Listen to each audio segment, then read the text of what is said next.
Good morning, everyone. Good morning. Both those of you joining us here on Green Street, in the sanctuary, in the fellowship hall, and from wherever across the internet you may be zooming in to join us.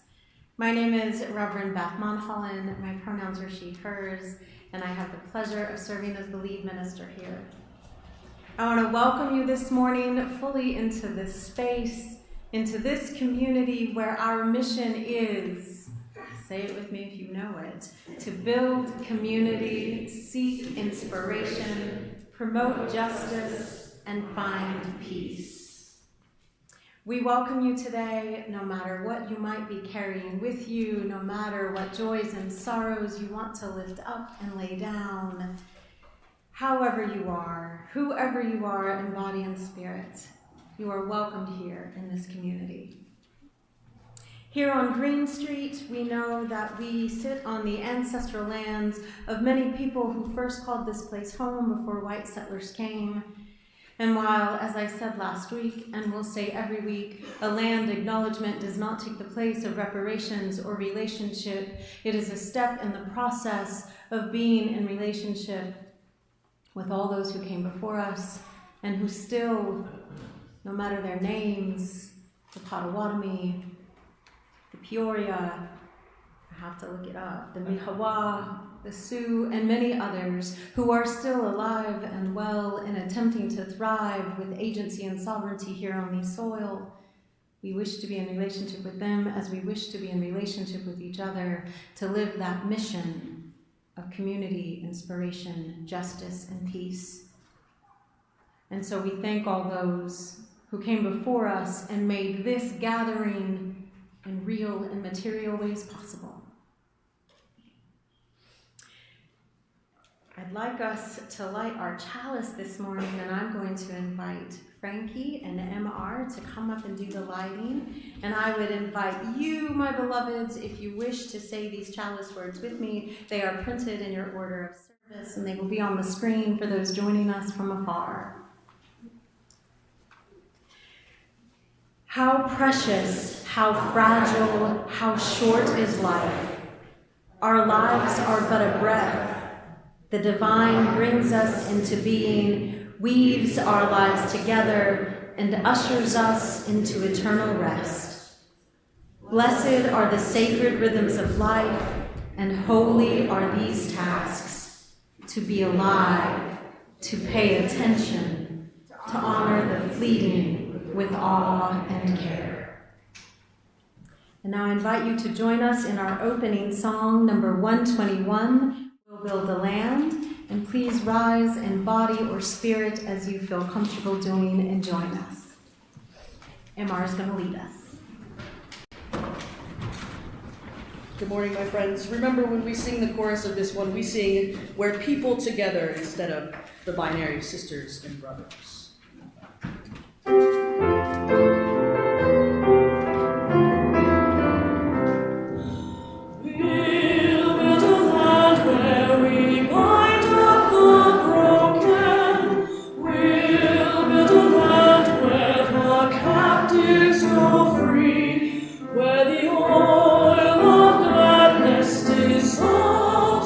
Morning, oh, we'll build a promise.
Thank you, our fabulous tech volunteers. And thank you all for letting there be space for imperfections, because that's what we're here for, my darling. And we are also here in the space of imperfections to make connections with one another. And so I would like to invite us for just a moment. This is always dangerous when you give people free rein to start talking to each other, because you never want to stop. And that's okay. I want to invite us to greet our neighbors this morning. For those online, feel free to drop in a hello and where you're joining us from. And for those in the room, stand up and say hello to someone you haven't seen in a while. Maybe introduce yourself to someone you haven't met, or hug somebody that you're sitting right next to, as long as you ask their consent. So I'm going to ring our little chime over here to get us started. And when I ring it again, multiple times, because it'll take you a long time to hear it, we'll regather for some announcements.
I will invite you to keep all of that beautiful energy and conversations flowing during social hour right after service.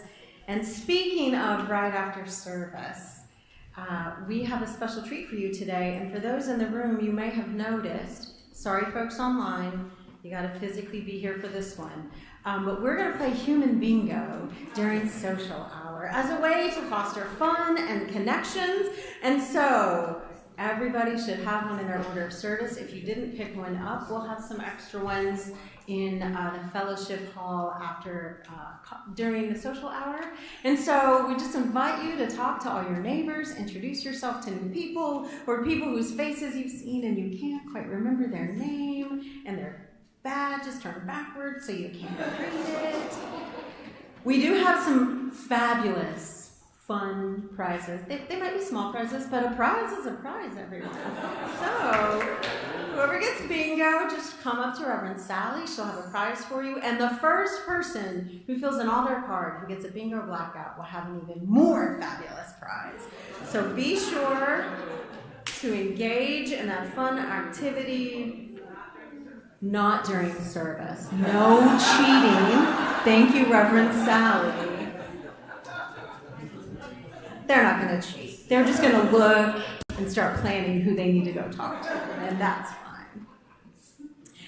Also, in addition to our social hour as a time that we connect, we have lots of activities, religious exploration and engagement opportunities for young people in both body and spirit, and older people in body and spirit, to engage in this community. And you can read about those each week in our e-news. We highlight some in the printed order of service, and there are a couple I just want to make sure folks know about this morning. One is that registration for children's and youth religious exploration and engagement is ongoing. That will kick off next Sunday officially, and we do ask that you be sure that you register your young people for that, so you can have all the communication, know what's going on, and so that our staff and volunteers can accurately plan for who will be there.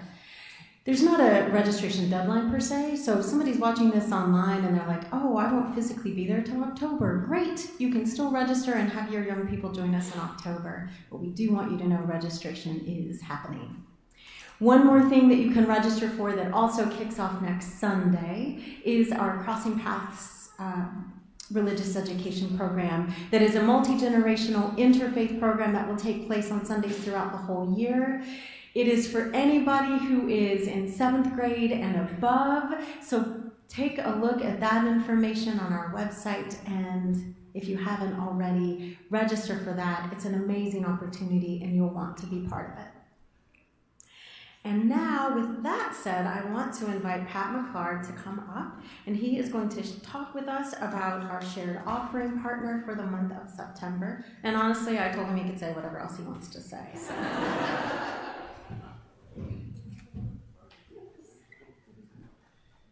Good morning. Pat McClard, as Rev Beth said, I'm actually here for a couple things. I'm not going to talk about this September.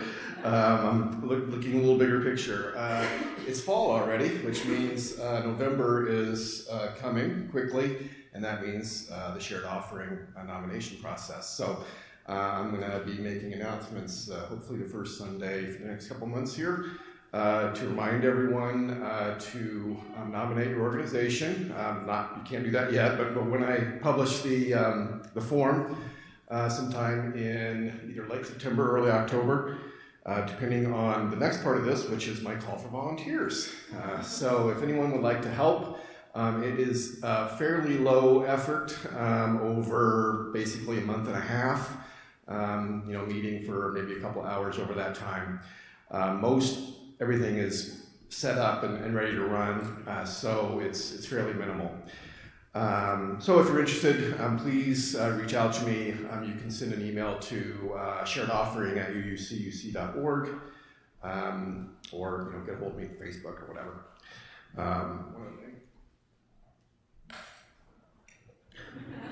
I'm also the chairman of the safety committee, and I desperately need volunteers for that because the nursery hat does not fit my fat head apparently. I have a couple of staff members who are part of the committee, but this is a new committee, obviously concerned with safety and security in the church. And so if you're interested or have any experience in that area, I would love to hear from you. Again, reach me the aforementioned ways, or the email is sos@uucuc.org. Thank you.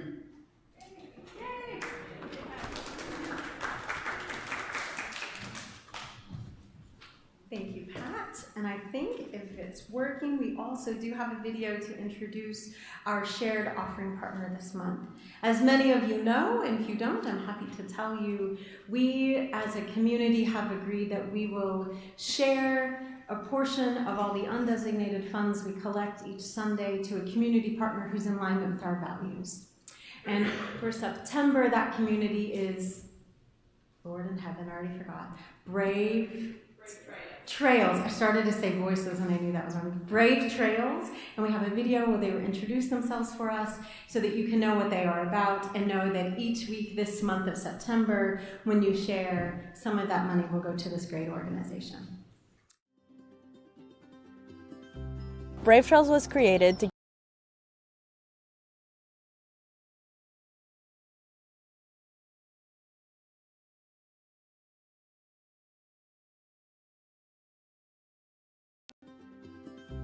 Brave Trails was created to give LGBTQ youth supportive spaces to find their people, place, and passion. We believe LGBTQ youth deserve spaces where they can both celebrate being a queer person and process the challenges of existing in a culture that is constantly trying to dismantle their human rights.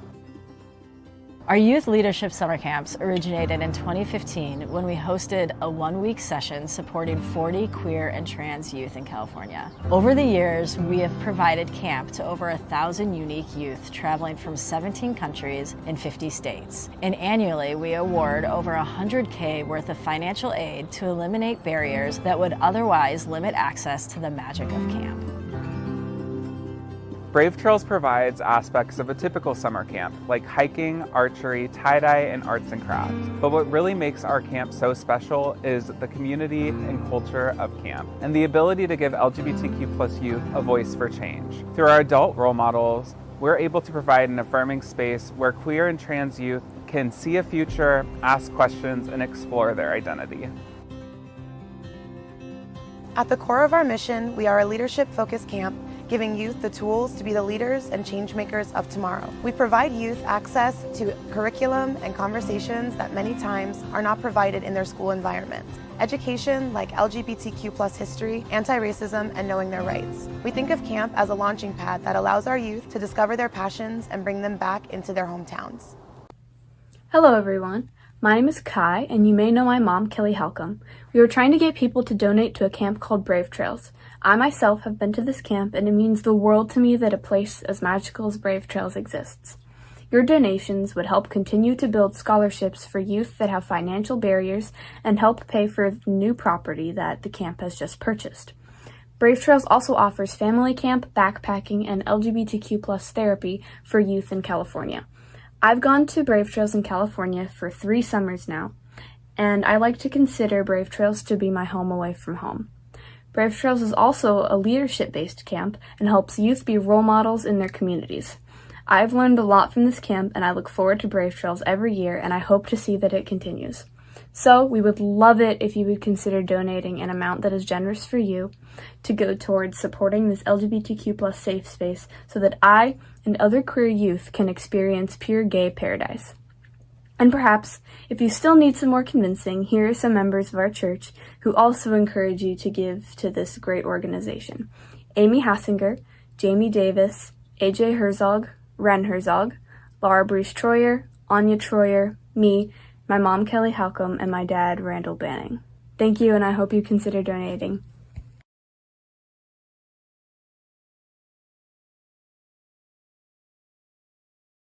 I have to say, given the increasing violence against our queer and trans siblings in the world, knowing that a space like this exists and that we can support it means a lot to me. I hope it means a lot to you. And I hope that you can, from the space of generosity as a spiritual practice, know that when you support this community, it means we are supporting the community beyond these walls. And it is in that spirit that we will now accept our offering. Thank you all.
Thank you all for your generosity, for your sharing of your talents and treasures. And now comes the time in our service when we share our joys and sorrows with each other.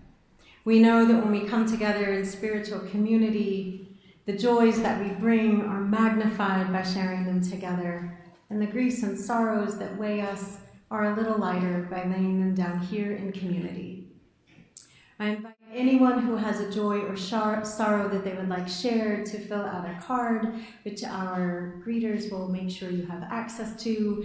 If you are online or you have your smartphone and prefer to type it here in the room, you can email that to joysandsorrows@uucuc.org. We will also invite folks who perhaps don't want to have anything spoken, but want to participate in a ritual of laying down a sorrow. They're represented with the stone into our water, and a joy as a flower petal to float to the top, to come up when you are ready to do so for that. In the meantime, we will begin with our beautiful song, Thank You, Juan, and everyone, I invite you from your place where you are seated to sing with us as you contemplate the joys and sorrows that are present in your own heart and in this room with us.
I'll read the cards shared with us here in the room, and then I'll invite Reverend Sally to read those that were shared with us online. I have two. If there's any more, feel free to bring those up. But this is a fabulous one that says, Day 4 of sobriety is going okay.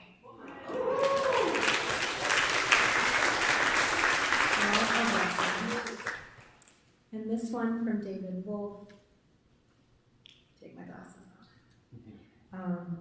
Grandson has graduated from school and has, sorry David, he has graduated from school and has no idea what to do next. That is both a joy and a sorrow, and I say that as a former academic advisor, because the possibilities then are wide open.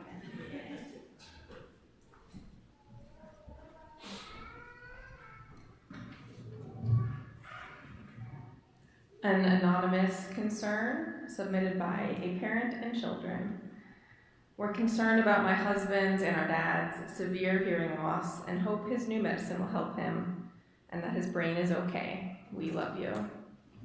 We're sad that our grandpa, dad, and father-in-law passed at age 92, but happy he's no longer in pain and that he was able to live on the farm and keep active and mentally alert till the end. We love and miss you. A joy and a concern from Joanne. A joy that I got to visit my first grandchild, Hazel Bell, in Minneapolis last month when she was 6 weeks old. And a concern for my great-nephew, Gene. He was born at 37 weeks on August 31st in Boulder, Colorado, and is in the NICU. He's being treated for low blood sugar, so he has the energy to nurse or take a bottle. Thank you.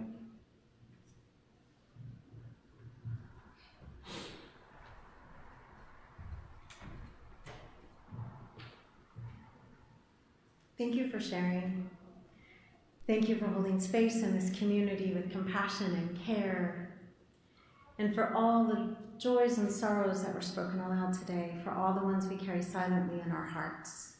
We say thank you and amen.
For those following along in the program, you may have noticed that we skipped Time for All Ages. It's partially on purpose because I was torn about where to place it today, and my brain went, we're going to place it here. So for our Time for All Ages, what I actually have for you, and I'm just going to pull up some words. Are any of you familiar with Tricia Hersey and the NAP ministry? Oh, good! For those online, there were several people who cheered in the room, but a small number, so that's all right. It's a joy to introduce you to the NAP ministry. Tricia Hersey is actually an activist and a theologian who founded the NAP ministry in 2016 as both an artistic and a spiritual practice. And in her own words, she says that the NAP ministry is seated within the soils of Black radical thought, somatics, Afrofuturism, womanism, and liberation theology, and is a guide for how to collectively deprogram, decolonize, and unravel ourselves from the wreckage of capitalism and white supremacy. On this Labor Day weekend, I thought how appropriate, since the labor movement fought for us all to rest, that we would honor that rest by an activist today doing the same thing via her work.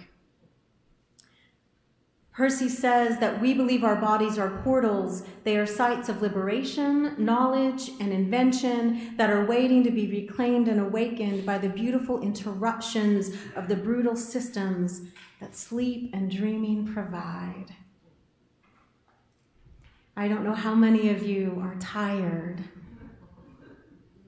I don't know how many of you in any given day long for a nap or have a 3-year-old who is resisting one. But rest, according to Hersey, can be resistance. And it is in that spirit that I want for our Time for All Ages to share this meditative song that Hersey wrote and created and made available publicly on her website with us as our Time for All Ages this morning. We have the video. Rest, rest, rest, rest,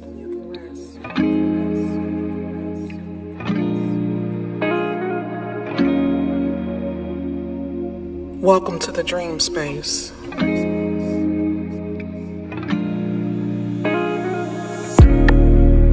This is a transmission, a download, a daydream. Breathe in. Breathe in your imagination. Stay here. Stay and rest. Stay in the dream space.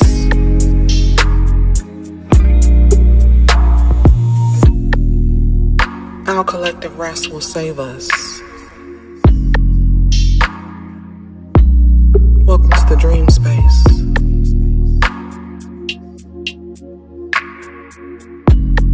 Another world is possible. You are enough. Our dreams are enough.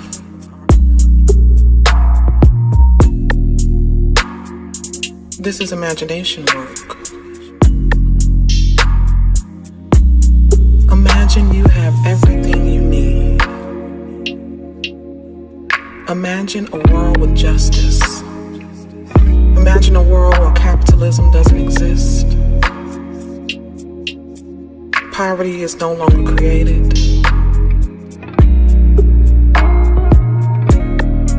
Welcome to your dream space. A portal opens when we rest, when we nap, when we stop, when we sleep, when we have silence. Stay here.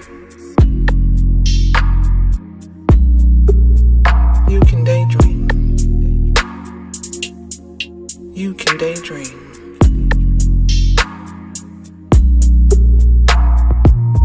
Welcome to the dream space.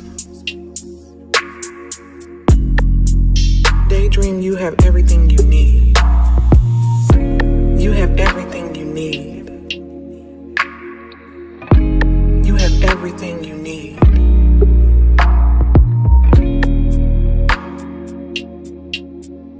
This is a transmission. Daydream. Daydream. Stay here.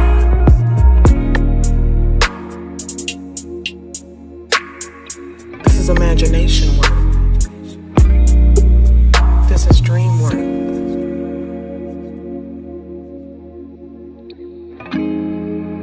Welcome to your dream space.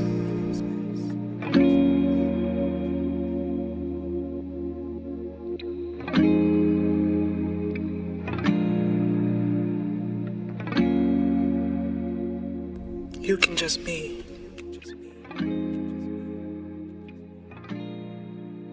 You can just be. You can just be.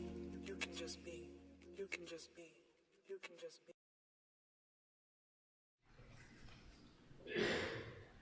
Our reading today is a poem by the beloved Mary Oliver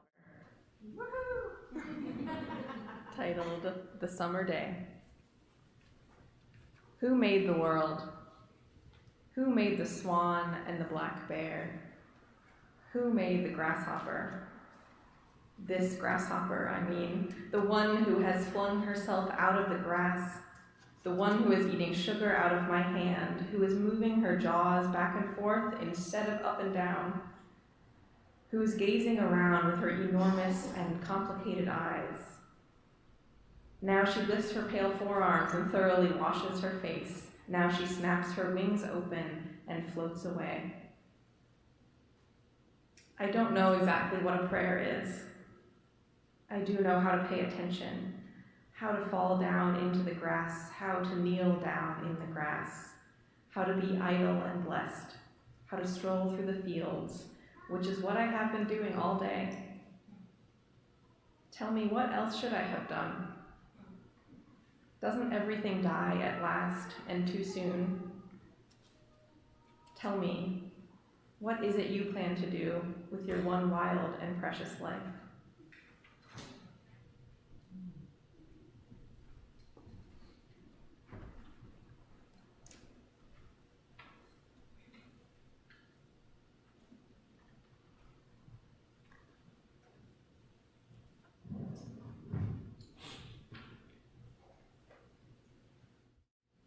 I think I may have mentioned once, maybe from here or just in passing conversation with some of you, that poetry is my favorite art form. It has been since I was little. And some of that, I think, is just my attraction to the rhythm of language itself, to the fact that some of the earliest things I had read to me was the poetry of the King James Version of the Bible. And I love poetry, and Mary Oliver has been one of my favorite poets since I was gifted a collection of her work, 25 years ago. And that poem is a special one, and I'm glad we started with it. But I have another poem I want to share with you today. I had to go get it because I forgot it, because this is a poem I wrote for my grandparents almost 20 years ago. My grandmother, my mama, who was one of the most important people in my life, was still alive at the time. I decided to share it with you all this morning because, as I mentioned earlier, on this Labor Day weekend, I am very aware of the labor of others who have made our lives possible. And so I offer you this untitled poem for my grandparents. Sunrise in spring is my favorite time of day and year. Waking up to soft daylight, stepping outside into crisp, clean air, and hearing bird song and seeing new buds, which are the first real sign that winter is over. I love that liminal moment. And early mornings in spring always make me think of my grandparents, of my grandfather who crawled into the coal mines at the age of 11 and gave up any hope of daylight for over 30 years. Who breathed in the poison of the mountains to make a meager living, to have just enough to get by until black lung made him crawl back out again. I think of my grandmother who crawled nowhere but shouldered the weight of mountains daily, awake before dawn to feed her family the little they had, to haul water and firewood and coal, to tend a garden the times they were lucky enough to have one. She did all the work above ground. She carried 8 children and watched 4 of them die in infancy, and mourned when the others went hungry too many days than not. There was no meanness between them, my grandparents, but no real kindness either. The weight of their life had crushed any tenderness and intimacy they might have felt for each other, but they loved their children and their grandchildren. Among their children, none were able to go to high school, but none lived lives as harsh as theirs, and that, for them, was a sign of success. And now my grandfather sleeps forever in the ground, or until Jesus comes some spring morning. And my grandmother sleeps whenever she wants, any time of day, any time of year, napping on her couch and in a chair. And while they faced few dawns with the joy that I am lucky to have, when I step outside in the clean air of an early spring morning, I know I am lucky to have it because of them.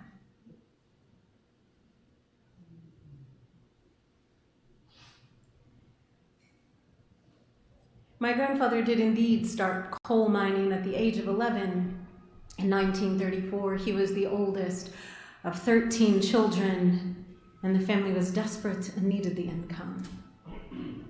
He never learned to read or write, and he did indeed coal mine until his body would not let him anymore. And while in 1934 there were child labor laws, thanks to the labor movement, those laws had not quite reached into all the hills and hollows of eastern Kentucky where my grandfather was born.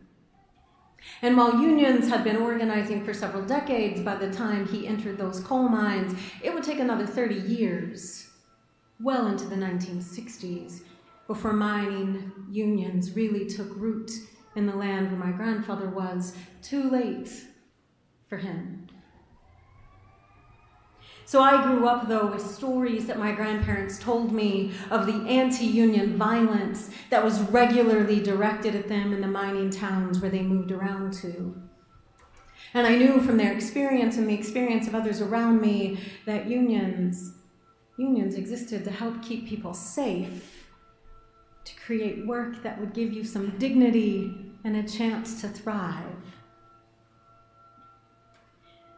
Dignity and thriving that was not always available, even in my childhood in the 1980s, to the adults around me. Because even then, I knew people who had died in mining accidents because of unsafe conditions, whose decades of work in factories was tossed aside like it was nothing, their life savings gone to the greed of others. And in addition to the personal stories, I began to learn too, partly thanks to Howard Zinn's A People's History and my own curiosity about labor, of our national past, of how enslaved people were literally worked to death, of how immigrants and women and poor people and children were locked in factories without breaks or meals, how people labored on farms and in mines and factories for 16-hour days, 6 or 7 days a week, and all their profits just enriched a few. And that was the reality of life in the early 20th century, and let's be honest, that is the reality for far too many people here in this country and around the world, here in the early days of the 21st century. History repeats itself, it cycles. But the labor movement 100 years ago and the labor movement of 100 hours ago is fighting for human dignity, for working conditions that are humane, for wages that allow people to do more than survive. And we have them, the labor movement, to thank for a weekend. Have any of you ever watched Downton Abbey? There's a scene where Dame Maggie Smith's character, when someone mentions a weekend, says, "A weekend? What on earth is that?" And she says that, of course, because she doesn't have to work. But the people who work for her have had to work every single day for a half day off once a month. Time off, decent wages, workplace safety protections. These are things our forebears fought for us. The 40-hour work week was a bit of a compromise, to be honest. Because the labor movement said, people deserve, if there are 24 hours in a day, yes, we can do work, but you profiteers don't get it all. You'll get a portion of our lives. 8 hours for work, 8 hours for leisure, 8 hours for rest is the least that we as humans deserve. And yet, here we are in 1923. 1923 is when my grandfather was born. 2023, he would be 100.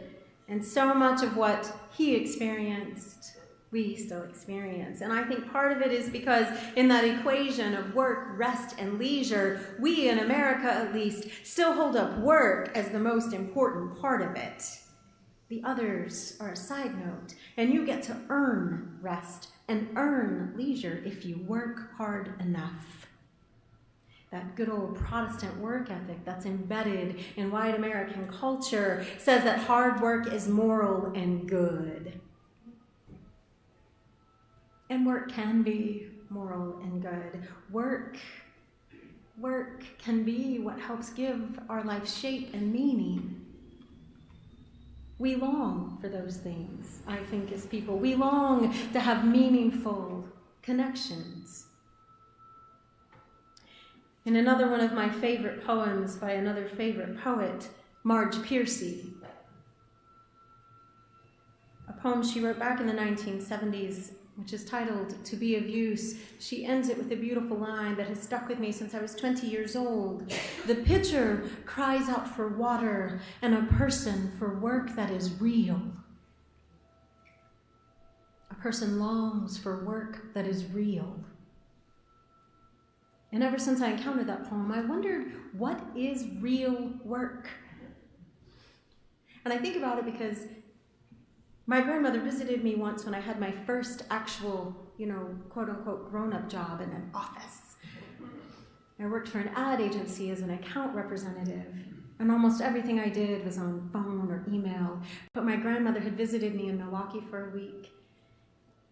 And I invited her to come with me on a busy day where I was going to take a half day.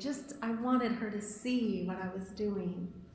And she sat there that morning reading a book while I responded to dozens of emails, proofread ads, connected with creative people in other parts of the country, and placed about 20 ads in newspapers from Pittsburgh to Arizona. Doing everything I could so fast so that I could go have lunch with my grandma. And we went to lunch and I said, "What did you think?" And she said, "The people you work with are so nice, but you all don't really do anything, do you?" And I thought, good God, I was so busy today. But what did we do? My grandmother's notion of work was rooted in what was produced with her hands. Things that were real. But the work I was doing was also real, just in a different way. It mattered to people. It affected their lives. But that work, so much of the work many of us do, is invisible. And I thought about my grandmother, how so much of the work she did all her life was invisible. It wasn't even deemed work. She was a housewife. The hours she spent hauling wood, the hours she spent making food and tending to her children in the community was just what she was supposed to do as a woman. Her work wasn't deemed real either. And I think about real work, whether we produce something with our hands, whether we're making art, whether we're thinking deep or shallow thoughts, that work, real work, I think in Piercy's poem, isn't about any of that. It is about what we can engage in that helps us to show up wholly as ourselves and to thrive. We do want to be of use, to have meaningful experiences, and sometimes that is through our paid work, and that paid work can give us meaning, but sometimes it's the work that we do in community, work like our abolitionists and suffragists and labor reform and civil rights ancestors did, the hope of making us not useful cogs in a machine, but whole, thriving human beings.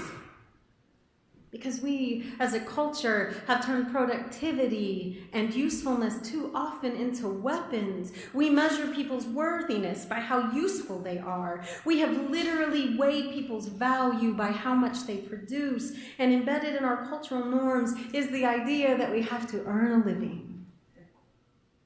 We earn our keep. We earn our bread. We earn our lives. And I understand that Piercy's reflection on usefulness and work is not one that would have lifted up exploitation, because Marge Piercy is a Marxist, to be really clear.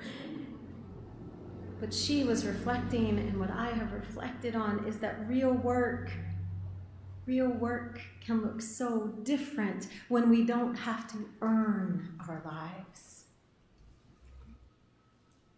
What would a world look like where we don't have to earn any of the things that are inherently ours as humans? Can you imagine such a world? The folks of the labor movement tried to imagine a world where people were not worked to death. They fought so that people would have a chance, literally there in their slogans, to sleep. And it's hard to think, I think, of sleep as worthy work. But in a transformed world, it could be.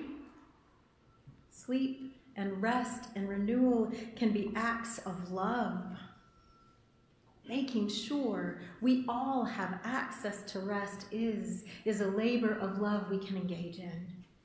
And it is a labor of love now for ourselves and others to resist those narratives that say earning our way is somehow good or natural or right. It is a labor of love to resist those narratives and find the places in ourselves where we think, I have to earn this scrap of humanity. I have to earn any human decency that comes my way. Resist the narratives when they show up in us as judgment of ourselves, of others. When you find yourself asking, have I worked hard enough to deserve rest? Or has that person over there earned their way? Did they work hard enough for what I might give them today?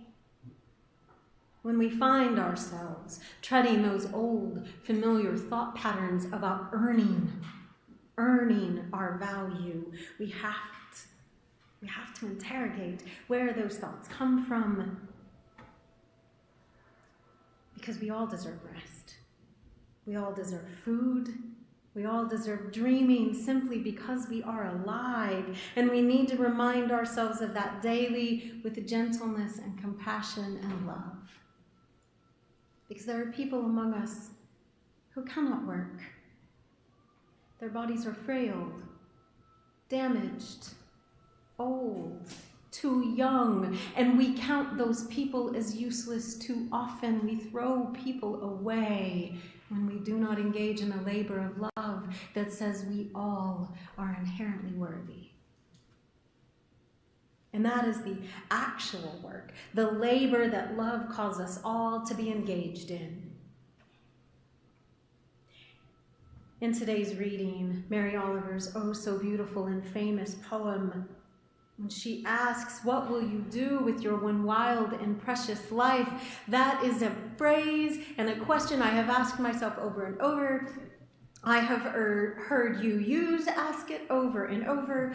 In my internship congregation, they actually do an annual service called Wild and Precious Life Service, where they invite people to share what they are doing with their wild and precious life. And I love that experience. It was beautiful.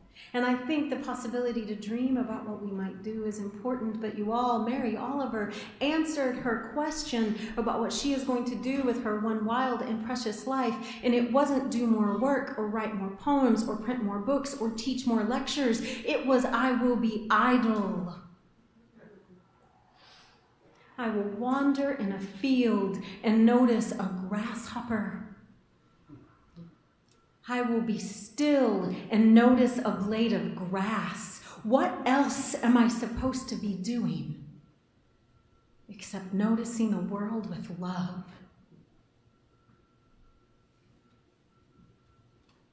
It should not be a luxury or a privilege to be able to be idle in the world and look at beauty. It should not be a luxury and a privilege to rest and take a nap sometimes, but oh, we know, don't we? It is a luxury and a privilege, and we need to work to make it just be a norm. So we need those counter narratives. We need radically different ways of thinking and behaving around work and rest. We need ways that help us redefine usefulness, that resist demands of productivity all the time. And there are people showing us different ways to be.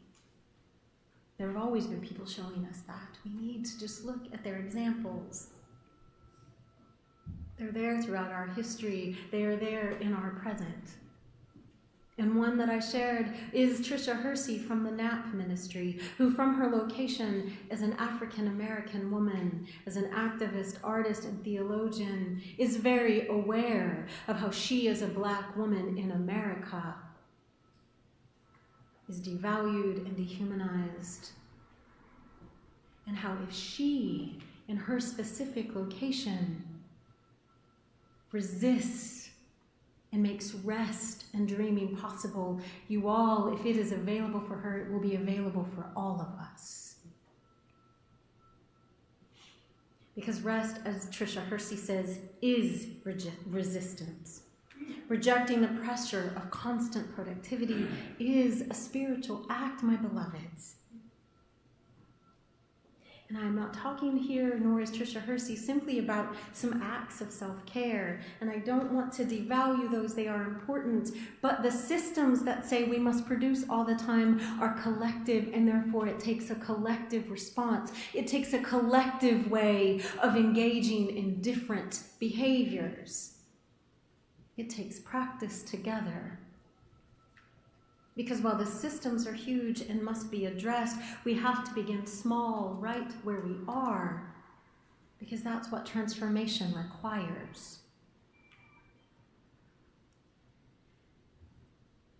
I would like to think that here in this spiritual community, we make a space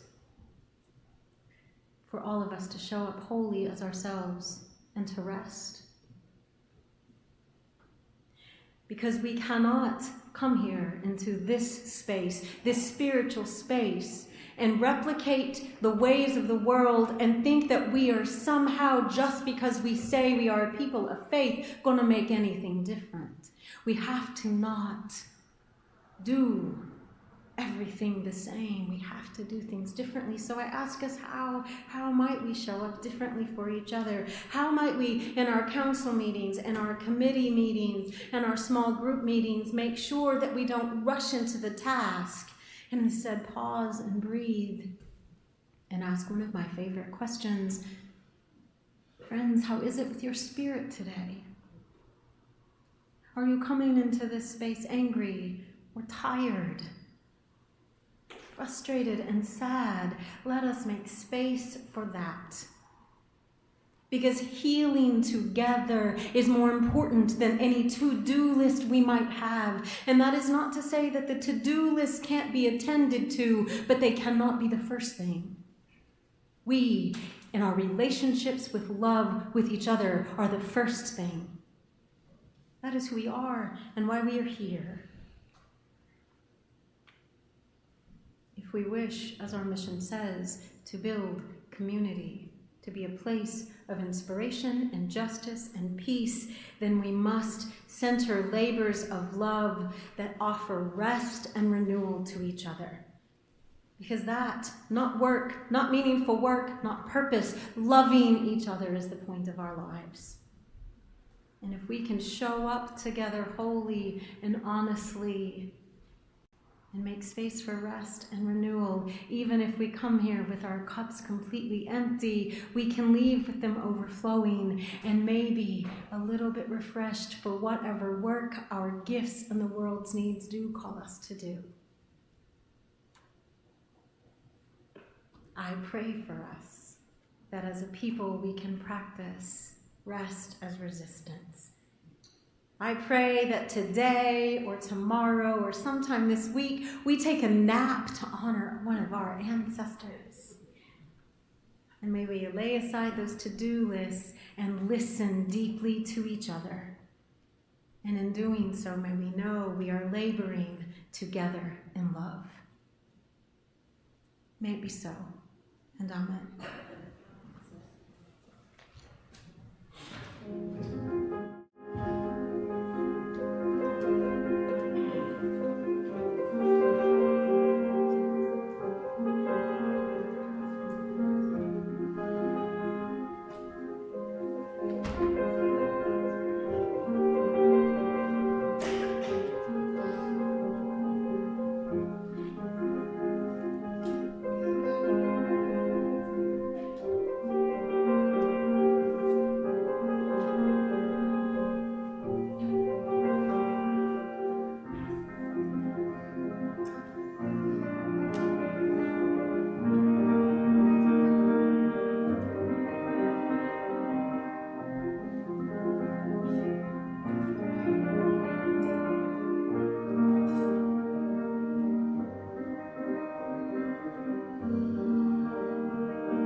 As we extinguish our chalice this morning and go out into our day, I hope we each will make time for rest in all of its forms, including, my dear ones, playfulness. Play can be a kind of rest, so play some human bingo in our social hour, and let us together end our time with these words. We extinguish this flame, but not the light of truth, the warmth of community, or the fire of commitment. These we carry in our hearts until we are together again.